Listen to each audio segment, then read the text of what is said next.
Hey everyone, I am here with my good friend Lauren Kress. We just recorded a couple episodes of the podcast. Lauren is a neuroscientist turned, what would you call yourself? Would you call yourself a business expert, a business guru? What would you call yourself, Lauren?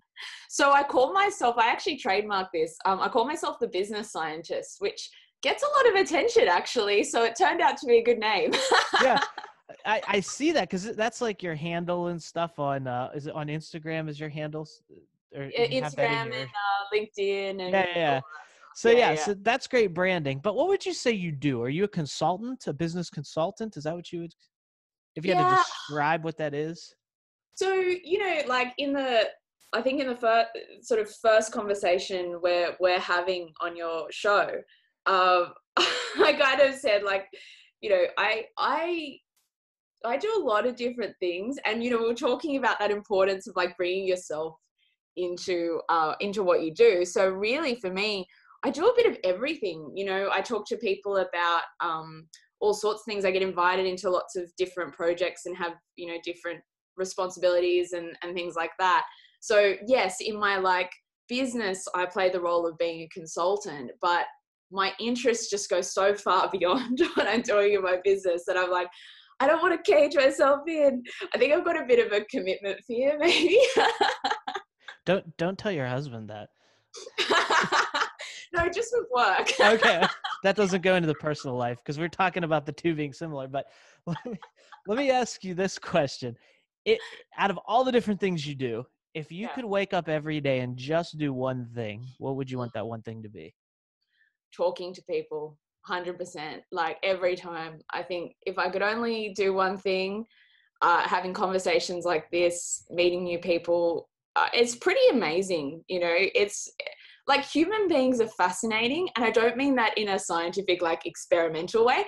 I just mean I genuinely find people's lives super interesting. So being able to talk to people, hands down, easy decision. And well, when you talk to people, what's what's your favorite part of that interaction? Is it like with a business context to help people in some way, shape, or form? Is it because I know like for me, I love doing this where I get to like have conversations with people and turn it into a piece that we can share with other people to hopefully help them in a powerful way or impact them in a positive way. I really love doing that.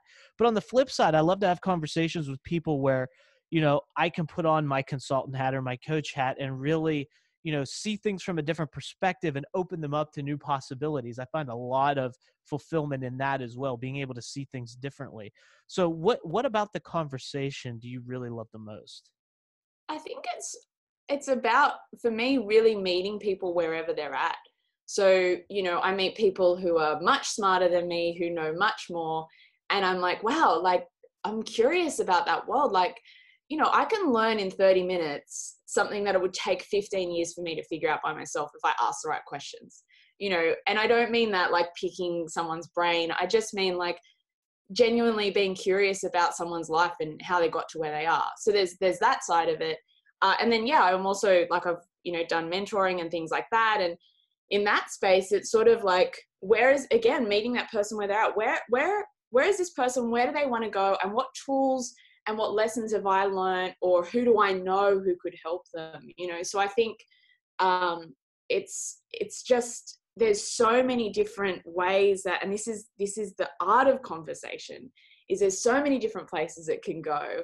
And it's sort of like just this, I don't know, for me, it's almost like travel, in the sense that like I'm going on this adventure, like with someone's mind, and like, where is it going to take us? And I think that's really cool. Do you also dislike the phrase, quote unquote, pick your brain? Because I saw you make a face when you said that. It was subtle, but I saw it.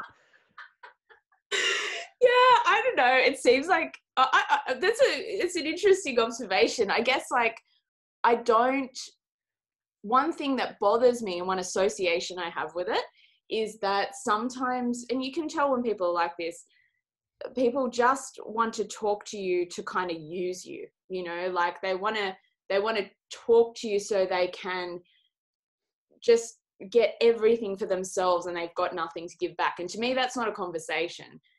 That's not getting to know someone, being curious. That's sort of like, how can I capitalize on you and, kind of like use you, you know, and I don't like that. So I think that's the association I have with picking someone's brain.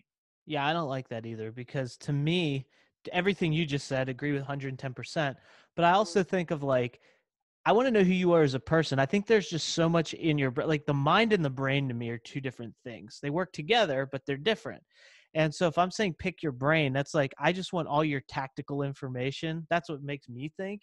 Yep. Instead of being like, I want to know who you are. I want to get to know you so that we can connect at a deeper level and figure out, you know, how can I help you? How can I help you solve your problems?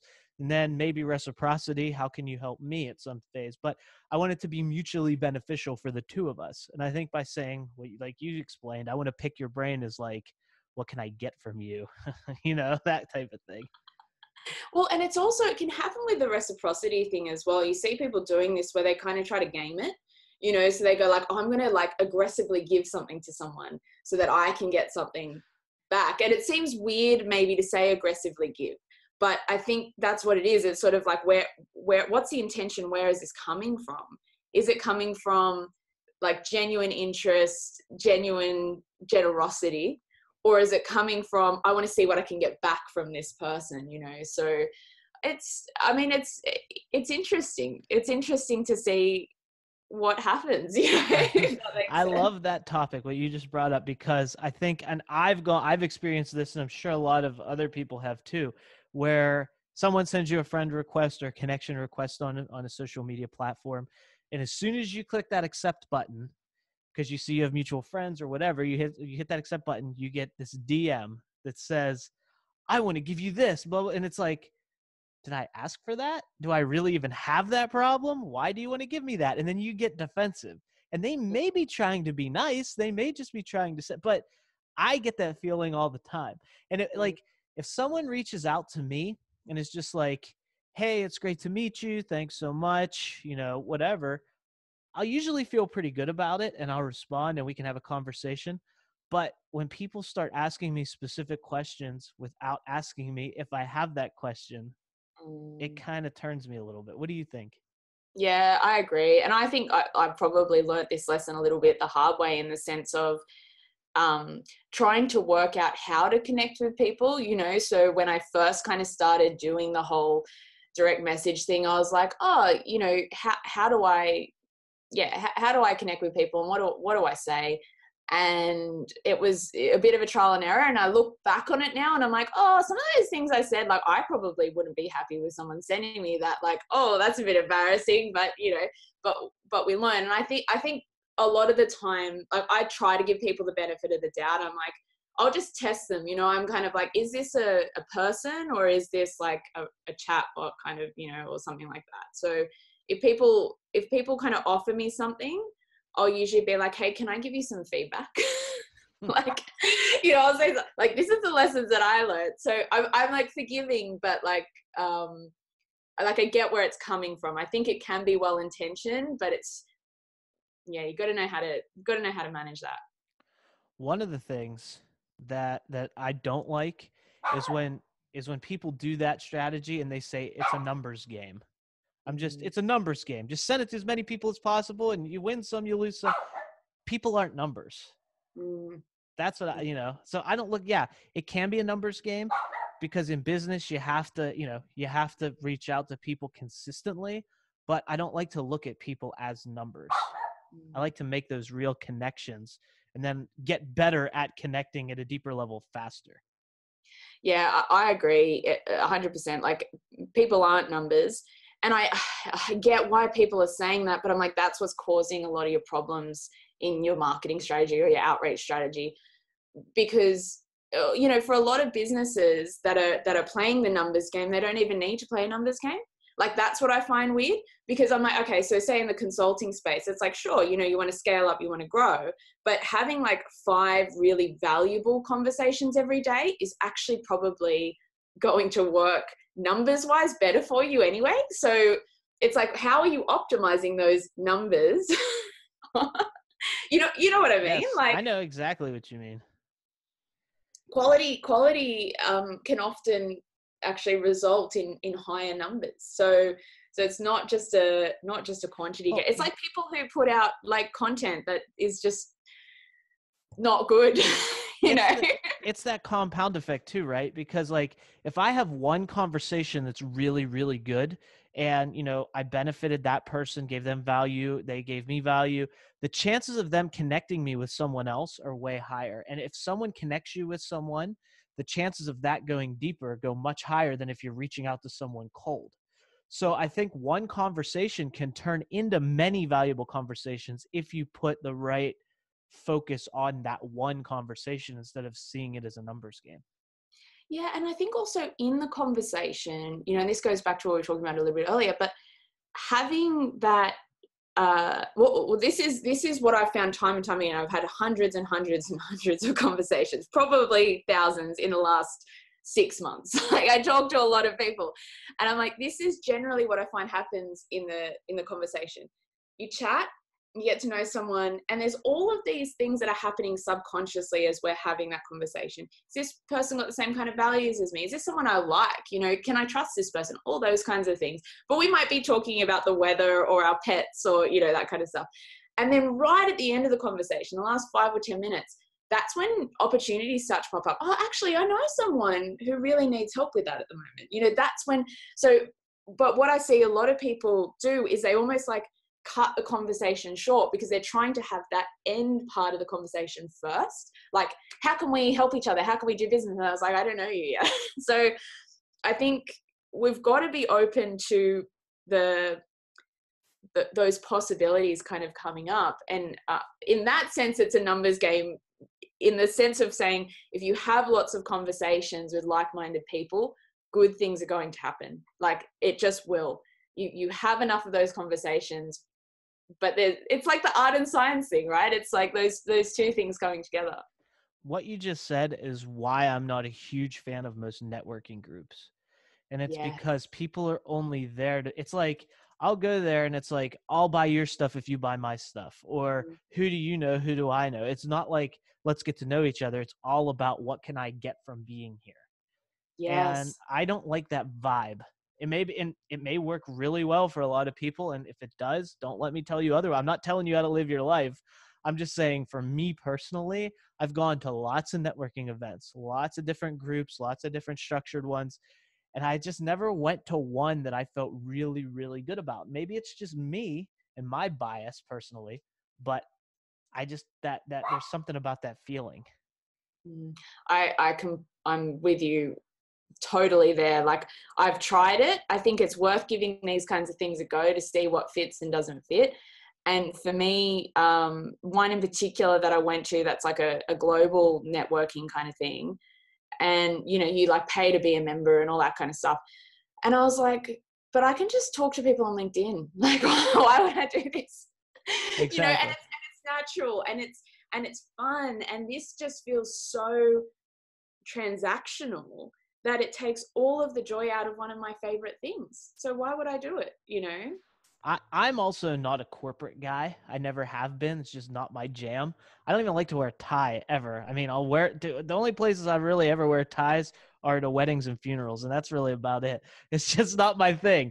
So going to events like that, it's not my type of atmosphere that I enjoy. So that probably has something to do with it too. But I know exactly what you mean about it feeling kind of like stuffy. And I think also like not a lot of diversity. Like what I found in those sort of networking groups is it's very male, it's very white, and it's very corporate. And I'm like, that's really not who I am. So I don't really want to be. I like talking to people from all different parts of the world and who think in lots of different ways. And that's not what I've found those kind of events to be about. Yeah. And I think too, it goes back to the art of conversation, because I think that it's, are you there to have a conversation or are you there to meet someone to maybe make a sale? And I Mm, think, don't get me wrong, if you're in business and we're both in business, you have to have clients, you have to make sales, or you're not going to have a business very long. But I like to create the relationship to facilitate the sale so that it's something both sides are eagerly wanting to do together, instead of going in and trying to just get as many numbers as possible. I think the numbers will be higher overall anyway for me if it's done in a certain manner. Retention will be higher, experiences will be higher, people will show up differently if you both actually want to be there and want to do the work together. Yeah, I agree as well. I think that, I mean, one, it's really annoying. Like, it's really annoying when you're at an event and someone comes up to you and they're trying to sell something to So you. what do you do? When someone does that? That's the first question, right? You look at someone's name tag, because you don't have to ask their name because you can see their name tag. So what do you do? What do I do? So I usually just will go up, actually. So if you're scared of networking, I have a whole bunch of tips for people who are scared of networking. And even using that word's a bit like, one, realize what the purpose is of what you're doing, which I think goes back to the point you're saying before. Like, there is a point in time where having a structured sales conversation is extremely valuable, but it's not there. Yep. So just know what the role is of all these different activities that you're doing. It's like your marketing, your podcast, or, your content. What's the role of that? It's to build familiarity and authority. So use it for that. Don't use it to try to make a quick sale, Yeah. So what I do is actually, generally, I will go and talk to someone who's by themselves, because it's sort of like they're standing there awkward, and I just think, I'm like, oh, they probably want to have a conversation. So I just walk up, I'm like, hey, I'm Lauren. I mean, pre-coronavirus, obviously, like, you handshake. Now you just bump elbows. You just bump elbows. Hi, I'm Lauren. What's your name? And then I just ask them some questions about themselves. There's a great book that I read, and it's an oldie, and a lot of people talk about it, but it is the best one I've read on this topic. And it's How to Win Friends and Influence People by Dale Carnegie. Like, it is so progressive for the time. It is still how people behave. I mean, people are people, right? Like, and it's really about just being genuinely curious in the person. If you're not genuinely curious about the person in front of you, then you probably need to finish the conversation, because it's, not going anywhere. But if you're not curious, also question yourself about that. Like, why am I not interested in what this person has to say, If you're more interested in the sale than you are the person, I think that's maybe a problem. Yeah. And maybe you're killing it. Maybe numbers wise, your business is doing great, but how are your connections and relationships? Not just in your life, but with people in that business. Yeah. Because one of the things that I think would bring me very little fulfillment is a huge paycheck, but no real connection with the people that I work with. It's sort of like that another day, another dollar thing, right? And I mean, there's lots of things that you can do. If all it is about money, there's a lot of easier things that you can do than start a business. Yeah, agreed. Yep. But yeah, no, I'm the same.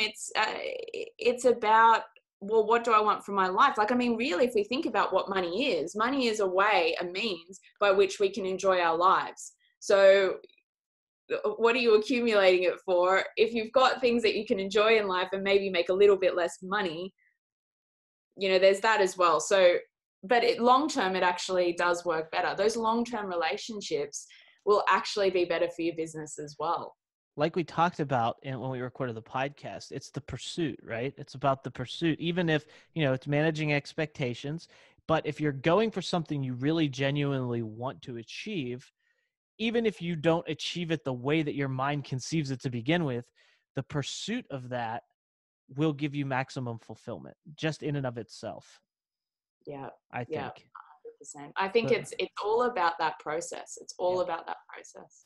And so if you don't enjoy the process, if you're not enjoying it, you probably ask yourself, is there another way I could be doing this? And that would be very innovative, on top of maybe there are other means other people are doing it, or should I be doing something else?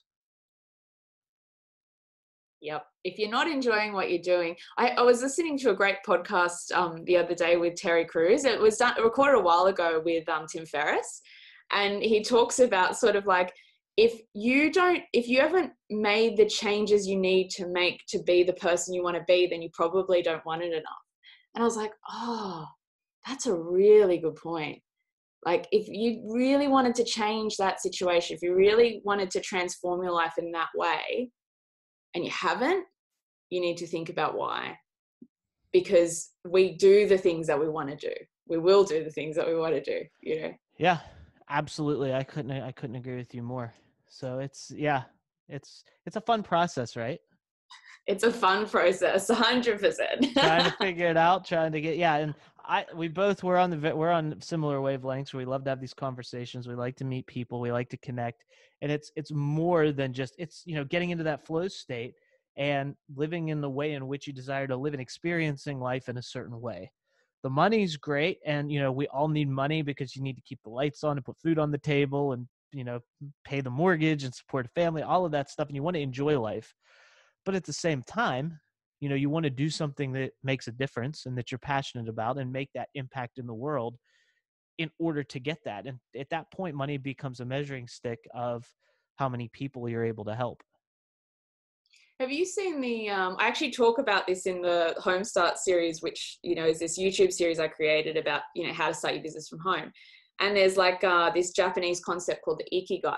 And it's about like, kind of relating these different elements that we're talking about that are all important, but relating them together. So how does what you are good at and what you love and, how you make money and what the world needs, how do all of those things fit together? Because when we do that, then we're really going to find that fulfillment, where if we're just focusing on one, which happens a lot of the time, maybe two, we're going to feel a bit empty in other areas of our lives.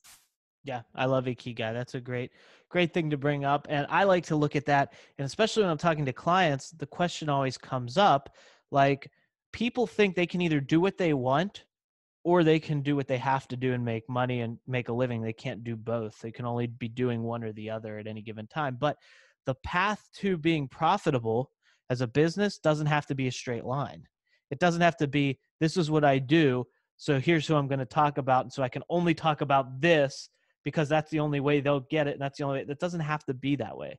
You can do the things you love and be passionate about and focus on those. And those can lead to this, right? And for those of you listening, I'm showing a little bit of a visual with my hand gestures, but you can do that, and still be, it doesn't have to be, here's what I do, that's all I can ever talk about, or that's all I can ever have conversations around. You can have conversations around things that indirectly lead to what you do and how you can help people. So I think that's where Ikigai makes it very visual and can be very helpful, is looking at, what am I passionate about? What is profitable? And where do those two intersect? And where do I have to show up to bring that to light? I was just thinking as you were saying that about, like we have this kind of, we have this concept of when we go to work, or when we're boss of our business and we're running the show, we have to put on like this hat, right? That's like, I'm at work now. I'm in my work mode. I've got my work hat on. I'm going to talk in my work way and use certain words and be a certain person. And then it's like, you go home and you take that hat off and you put a different hat on. And it's like, okay, now I'm like, mom or dad or whatever, right?